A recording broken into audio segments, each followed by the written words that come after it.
नमस्कार, मैं हूं मनीषा बोंद्रे और आप देख रहे हैं केसरी उजाला न्यूज।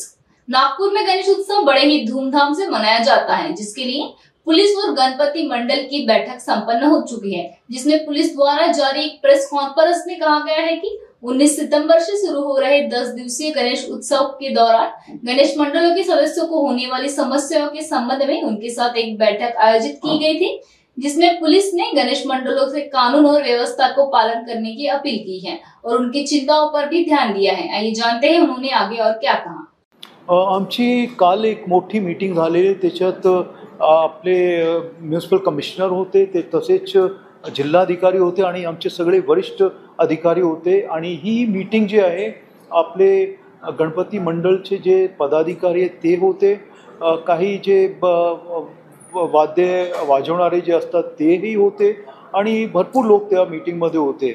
आणि त्या मीटिंगमध्ये आम्ही सगळ्यांना सांगितलेलं आहे, म्हणजे कसे आपलं जे वन विंडो सिस्टम आहे, एक खिडकी योजना, त्याच्याबद्दल सर्वांना सांगण्यात आलेलं आहे।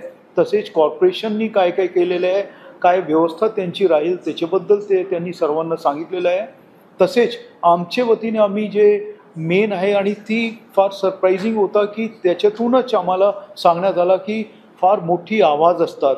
मग आम्ही तिथे सांगितलेलं आहे की जे 4 प्रकारचे जे डेसिबल लेवल्स दिलेले आहेत माननीय सुप्रीम कोर्टने, त्याप्रमाणे सगळ्यांनी कारवाई केली पाहिजे।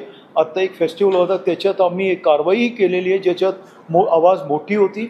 इथे आपण या वर्षी आम्ही त्याच्यावर कारवाई करू असं आम्ही सगळ्यांना सांगितलेलं आहे।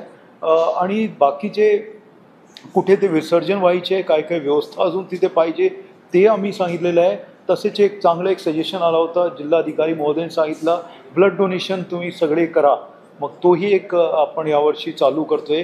बक्षीसबद्दल जे आपला टुरिझम डिपार्टमेंट आहे महाराष्ट्राच्या, त्यांची जे बक्षीस येतात 5 लाख ते 1-2 लाखापर्यंतची जे 3 बक्षीस आहेत त्याच्याबद्दलही सगळं सांगण्यात आलं।